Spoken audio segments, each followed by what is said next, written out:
오늘 우리들에게 주시는 하나님의 말씀 시편 50편 7절에서부터 15절까지입니다.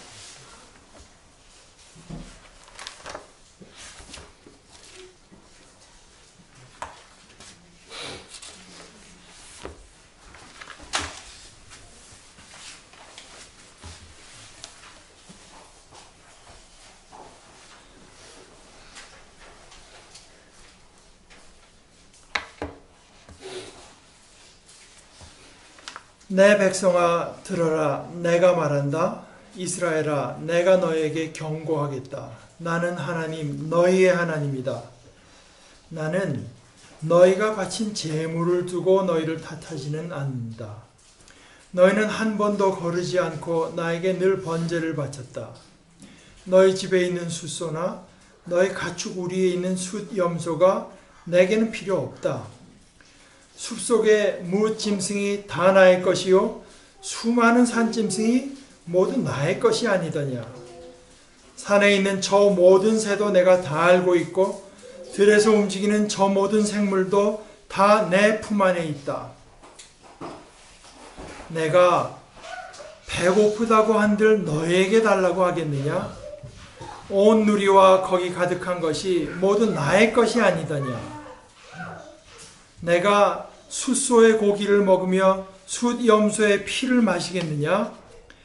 감사 제사를 하나님께 드리며 너희의 서원한 것을 가장 높으신 분에게 갚아라. 그리고 재난의 날에 나를 불러라.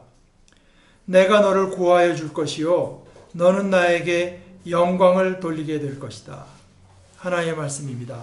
하나님 감사합니다.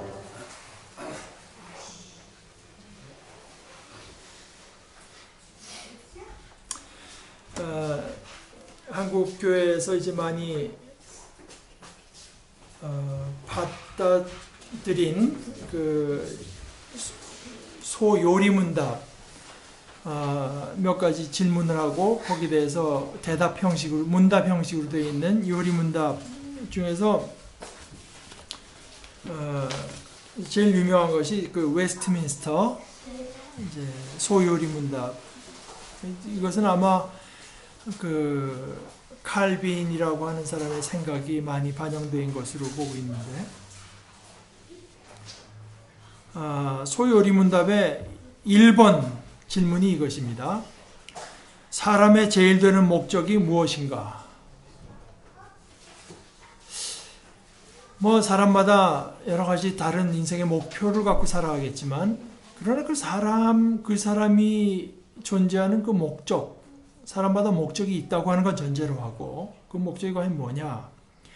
답은 사람의 제일 되는 목적은 하나님을 영화롭게 하는 것과 영원토록 그를 즐거워하는 것이다. 이거 뭐 요리문답에서도 가장 유명한 이제 내용입니다. 1번, 2가 뭐 그렇기도 하겠거니와. 근데 이것이 이제 딱히 뭐 칼빈의 말이 아니더라도 이 이야기는 이 내용은 어떤 이야기에서 시작되는데, 그 이야기는 어떻게 시작되는 이야기인가 하면은 하나님께서 천지 만물을 다 창조하시고 그 가운데 우리 인간을 하나님의 형상을 따라서 창조하신 데서부터 이 이야기가 시작되죠. 그래서 마치 어떤 예술품이라고 하는 것이 그 예술품을 만든 작가의 어떤 창조성을 드러내듯이 말입니다. 그렇지 않아요? 우리가 작가가 어떤 창조성을 갖고 있나는 그 작가가 만들어낸 뭐 음악이든지 뭐 소설이든지 시든지 미술이든지 조각이든지 건축이든지 그런 작품을 봐서 그 작가를 우리가 짐작해 볼 수가 있습니다. 그리고 그 예술품의 존재 목적이라고 하는 것이 사실은 이제 거기에 해당한다. 그래서 작가의 창조성, 작가가 가지고 있는 어떤 미적인 감각 또는 예술적인 능력, 이런 것들이 다 작품에 드러나게 되어 있겠죠. 다만 아까 제가 말씀드릴 때 우리 인간은 하나님의 형상대로 창조하셨다고 말하다시피 하나님의 영광을 드러내는 것 뿐만 아니라 하나님을 영원토록 즐거워하는 것.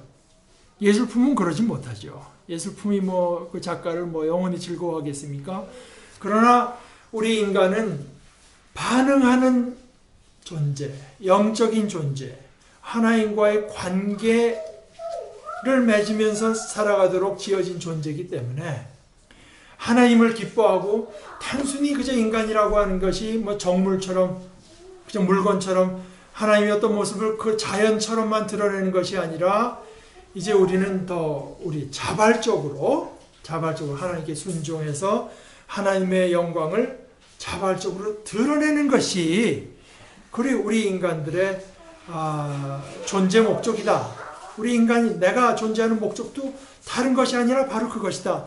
내가 존재하는 목적은 이 역사 가운데 박기롱이라는 한 인물이 다녀가서 그가 얼마나 남다른 재능이 있었고 노력을 통해서 뭘 성취했고 우리 사람들에게 얼마나 큰 이익을 끼쳤는가 하는 것이 아니라, 그런 데 있는 것이 아니라 하나님을 영화롭게 했는가, 거기에 달려 있다.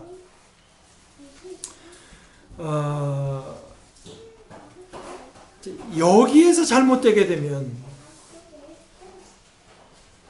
나는 그저 단 하나의 피조물일 따름이요, 하나님은 나를 지으신 나의 주, 나의 창조주로서 나의 전권을 가지고 계신다고 하는 것을 기억하지 못하면, 그리고 그분이 생각하는 것, 그분의 뜻은 전혀 내가 생각할 수 없는 데 있다고 하는 것을 받아들이지 못하면, 그러면 어떻게 되는가? 그러면 어떻게 된다고 하는 것을 말하기에 앞서서 실제로 그 일이 심지어 하나님의 백성이라고 일컫는 사람들 속에서도 거듭 일어나는 일이다. 그래서 하나님은 그것을 뭐라고 표현했는가 하면은, 너희는 마치 내가 너희 중에 하나인 걸로 생각하는 것 같아. 너희는 마치 내가 무슨 인간인 것처럼 생각하는구나. 너희는 마치 내가 무슨 너희와 같은 그저 피조물 중에 하나, 그 중에 좀 뛰어난 피조물인 그 정도로 생각하는구나.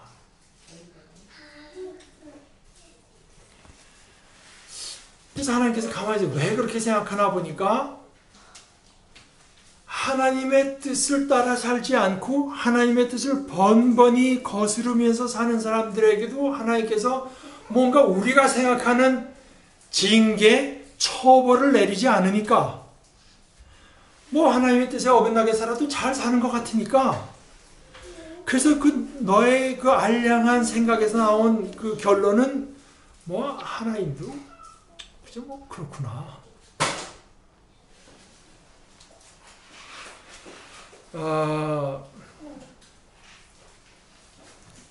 제가 오늘 읽은 그 뒷부분의 몇 절을 읽겠습니다. 하나님께서 악인들에게 말씀하신다. 악인들입니다. 너희는 어찌하여 감히 내 법도를 전파하며 내 언약의 말을 감히 너희 입에서 읊조리느냐. 여러분, 여기 우리가 멈춰서 좀 생각해 봐야 될 때가 아닙니까?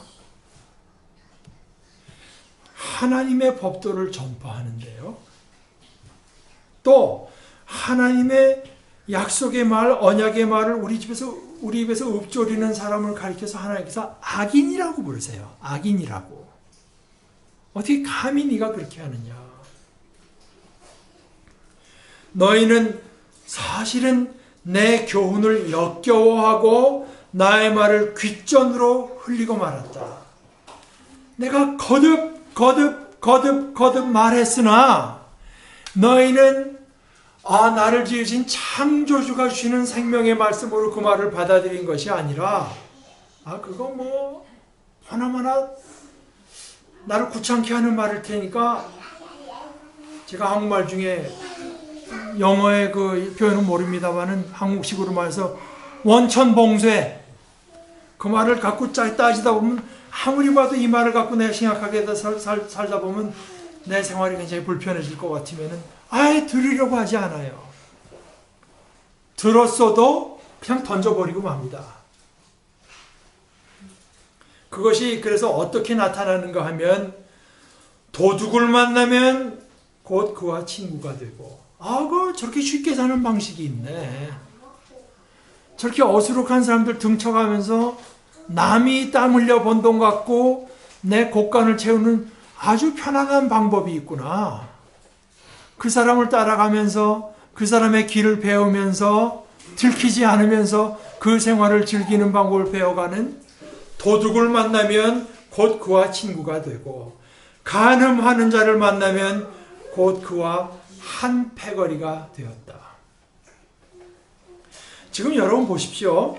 내 법도를 전파하며 내 언약의 말을 우리 입에서 읊조리는 게 교회를 향해서 하시는 말씀이겠습니까? 아니면 교회 밖을 향해서 하시는 말씀이겠습니까? 주의 이름으로 모이고 하나님의 법도를 나가서 예수 믿으십시오. 전파하고 그 구원의 말씀을 입으로 읊조리는 악인들이 있습니다. 남에게는 전파하고 입에는 읊조리나 그 말씀을 내게 주어지는 생명의 말씀으로 기쁘게 받아들이는 대신에 싫은 말씀, 귀찮은 말씀, 나를 괴롭히는 말씀으로만 생각해서 귀를 닫아 걸거나 아니면 귓전을 흘려듣는 사람들이 있고 그 삶이 결국은 어떻게 나타나는가? 도둑을 만나면 친구가 되고 간음하는 자를 만나면 곧 그와 한 패거리가 되는. 여러분 심심치 않게 우리 한국의 뉴스에서 보는 것 이것 아닙니까? 교회가 돈에 걸려 넘어지고 여자가 남자를 이렇게 하는 경우는 제가 많이 보고 남자들이 주로 여자들과의 관계에서 걸려 넘어지는 거 아닙니까? 입으로는 그리스도교를 전파하고 입에는 하나의 말씀을 달고 살면서 그러나 그 입으로는 또 악을 꾸며내고 혀로는 거짓을 지어내었다. 정말 이 개인의 일을 말하는 것은 저도 참 조심해야 될 부분이라고 생각은 하나. 제가 실명을 들지는 않겠습니다만 지금도 그렇잖아요. 어떤 목사 직을 가진 사람, 목사라고 부르지는 않겠어요. 목사 직을 가진 이가 수많은 여성도들을 추잡하게 접근을 하고 해서 문제가 되니까 오히려 저 사람들을 더 씌우고 악을 꾸며대고 거짓을 지어내고 하잖아요.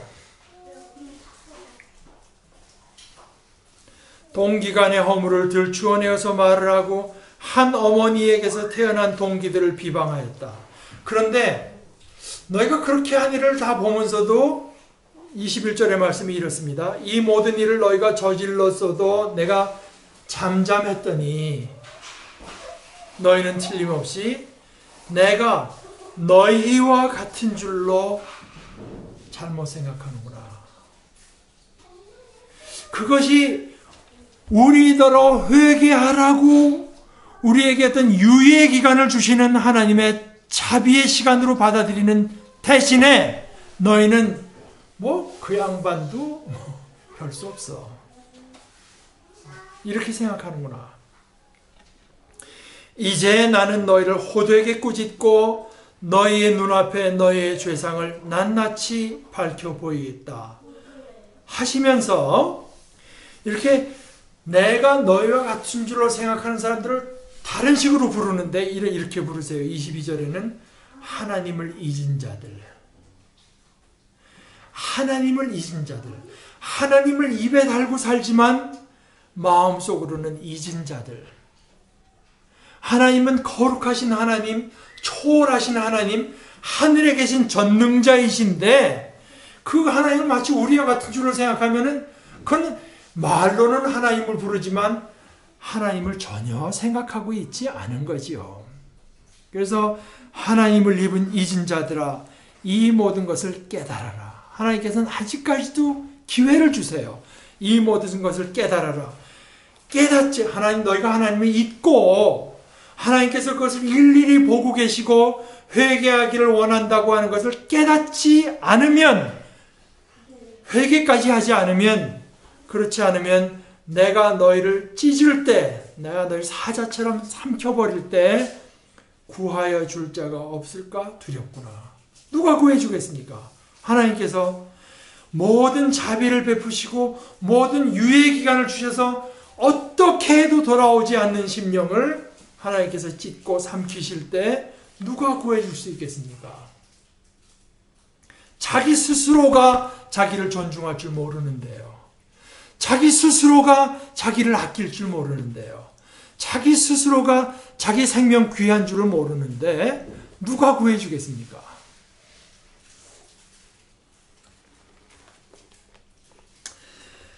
제가 전에도 한번 말씀 한두 번 정도 얘기했을 가능성이 있습니다만은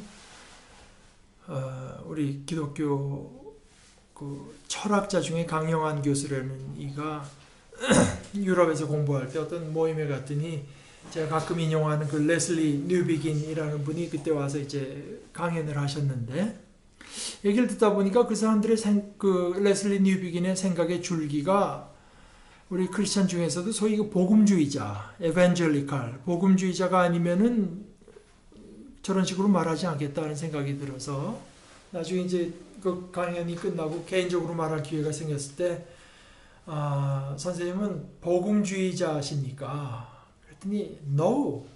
그러더래요.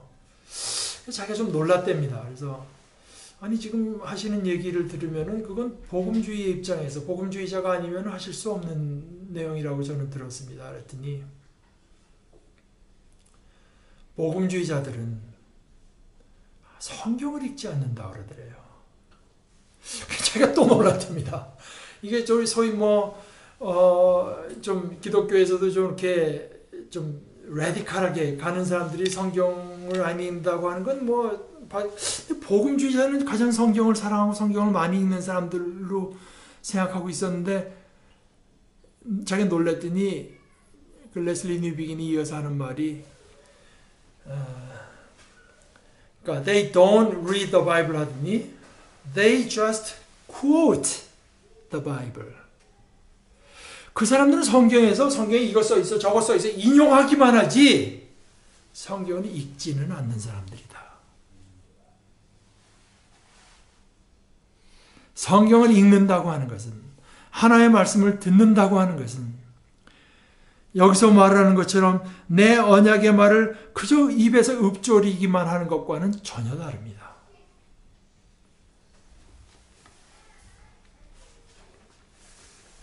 나와 다르신 하나님, 거룩하신 하나님, 창조주 하나님, 하늘에 계신 전능자, 나를 너무나 사랑하셔서 나를 위해서는 아무것도 아끼지 않으시는 하나님께서 내게 주시는 말씀으로 읽고 받아들이고 그래서 나에게 하라고 하는 것들이 다 내게 생명을 주시고 복을 주시는 명령인 줄 알고 기쁨으로 받아들일 때 그것이 성경을 읽는 것이지 그저 성경에 몇 장 무슨 성경 몇 장 몇 절에 가면 뭐가 써 있고 어떻게 절절 읽는다고 해서 성경인 것이 필요는 하지요. 그러나 결코 그것으로 충분하다고는 볼 수 없습니다. 그것이 말입니다. 그렇게 인용을 하면서 이어진 것이 결국은 그 생각에 저 기저에는 그분도 그 양반도 우리 중에 뛰어난 그죠. 그 정도로만 생각을 하고 그렇게 살고 있기 때문에 그것이 나타나는 또 하나의 모습은 뭔가 하면은 그 양반은 별거 있어. 그죠. 내가 헌금 많이 해드리고 그죠? 많이 해서 전도 많이 하고 그 사람에게 그분에게 속한 사람 많이 데려다주고 세력 불려주고 돈 많이 갖다 주면 그걸로 좋아하는 거지. 거기에 대해서 오늘 말씀하시는 것입니다. 내 백성아 너희는 지금 내 백성이다. 나와 언약 관계에 있는 내 백성, 나는 너희의 하나님. 그 7절에 이제 그게 그 말씀이거든요.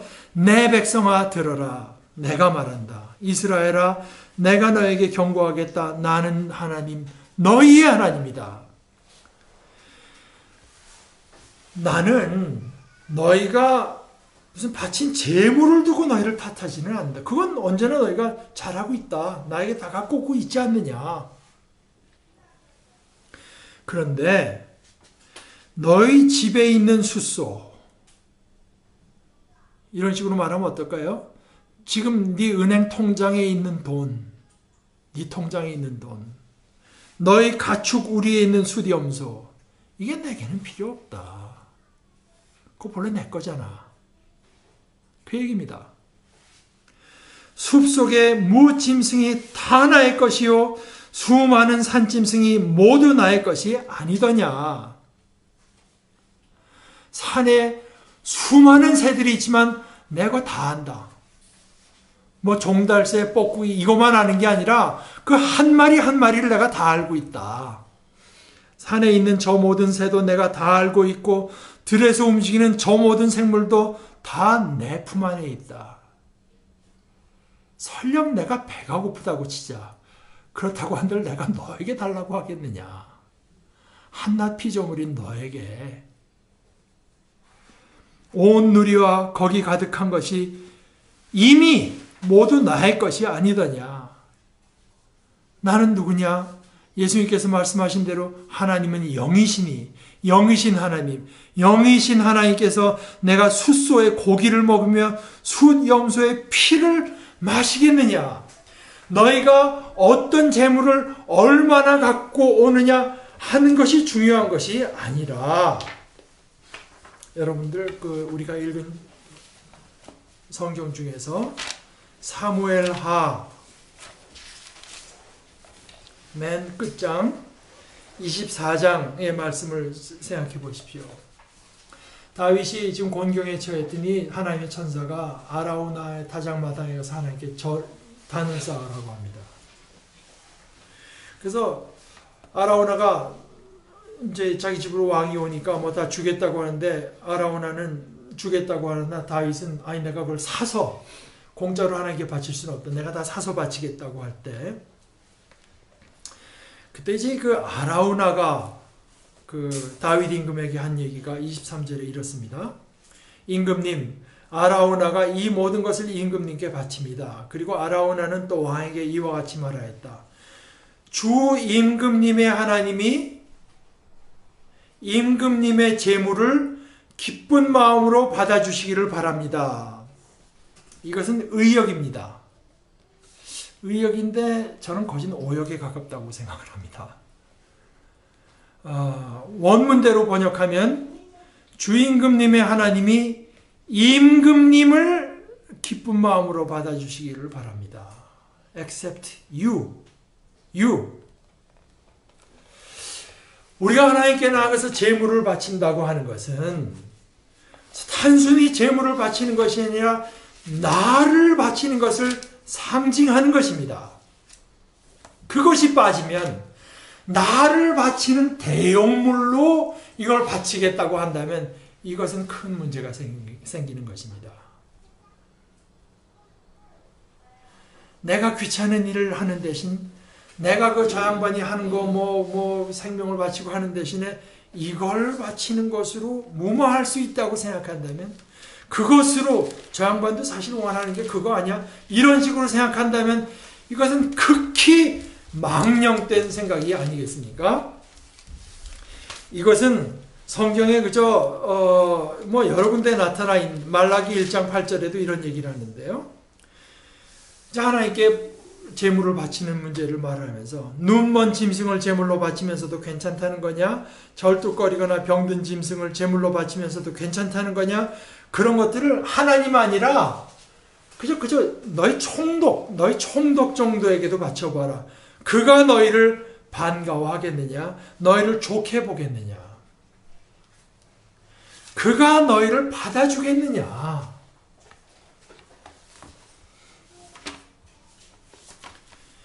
이런 망령된 생활을 생각을 하는 그 기저에는 뭐가 있는가? 하나님, 초월자 하나님, 전능자 하나님을 잊었기 때문이고, 그 하나님을 마치 너희와 같은 인물 중에 하나로 생각했기 때문이고, 다시 말해서 하나님을 인정하지 않기 때문이죠. 그러면 하나님께 우리가 뭐 돈 많이 갖다 드리고 뭐 교회에다가 뭘 큰 걸 해드려서 그것으로 기뻐하게 할 수가 없다고 하면은, 또 어디 나가서 사람들을 많이 데려와서 그걸로 기쁘시게 할 수 없다고 하면, 그러면 하나님을 어떻게 기뻐하시게 할 수 있나? 나는 처음서부터 그것을 너에게 말해왔다. 이제 하나님께서 하라고 하시는 말씀이 14절 15절의 말씀입니다. 감사 제사를 하나님께 드려라.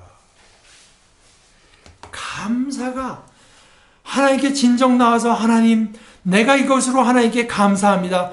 그것으로 너희가 나에게 제사를 바치는 것이다. 그 표현으로 돈을 바칠 수도 있고, 그 표현으로 뭘 할 수도 있을 것입니다. 그러나 그 감사의 마음이 없으면 그 제물은 아무런 의미가 없는 것이죠. 아무리 큰 것을 갖고 하나님께 온다고 해봐야 그 본래 다 하나님 겁니다. 하나님 것의 극히 일부분 중에 작은 부분을 갖고 와서 이걸로 뭐 저 좋아해 보십시오. 참 어처구니 없는 망령된 태도 아니겠습니까? 감사 제사를 하나님께 드리며 너희의 서원한 것을 가장 높으신 분에게 갚아라. 갚아라고 한 것은 이제 온전케 해라 이건데, 하나님과 너희가 하나님께 약속한 것은 인간 사이의 약속도 지켜야 되겠지만, 하나님 앞에 우리의 태도가 얼마나 신실해야 되는가. 그 신실한 태도로 하나님께 제게 드린 말씀은 제 생명과 같습니다 하는 것으로 지켜나갈 때, 그것으로 너희가 나를 영화롭게 하는 것이고, 마지막으로 너희의 환난 중에, 너희가 고통 중에 처했을 때, 그때 아무도 너를 도울 뭐가 보이지 않는 사람처럼 낙심하고만 있거나, 그러니까 아무것도 하지 않고 있거나, 또는 저 사람을 찾아가서 저 사람하고 사이에 다리를 놔줄 사람은 저 사람만 마음을 써주면 내가 할 텐데, 그래서 그 사람을 찾아가서 마치 그 사람에게 너의 운명이 달려있는 것처럼 부르짖거나 하지 말고, 재난의 날에 나를 불러라. 재난의 날에 나를 불러라. 전능자, 나 창조자 하나님을 불러라. 그러면 나는 너를 구해줄 것이고, 너는 나에게 영광을 돌리게 될 것이다. 이걸 끝절에서 다시 한번 반복하다시피 하면서 이렇게 말씀하십니다. 감사하는 마음으로 제물을 바치는 사람이 나에게 영광을 돌리는 사람이니. 이것이 신약 성경에 와서는 조금 더 발전해서 감사하는 마음으로 바치는 제물이 내 자신이 됩니다. 그래서 로마서 12장 1절, 우리가 이거 뭐 주보라고 하지만 사실은 내용은 예배 순서지입니다만은, 우리 예배 순서지 맨 끝에 제가 매주마다 싣는 것처럼, 형제 자매 여러분, 그러므로 나는 하나님의 자비하심, 전능자의 자비하심을 힘입어 여러분에게 권합니다. 여러분의 몸이라고 하는 것은 살덩어리, 피, 이것을 포함하나 이것뿐이 아닌 몸으로 존재하는 구체적인 여러분 자신을 하나님께서 기뻐하실 거룩한 산 제물로 드리십시오.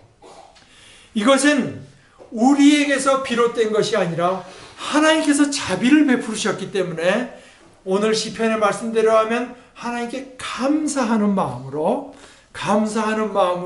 우리들의 몸을 하나님께서 기뻐하실 거룩한 산 제물로 드리십시오.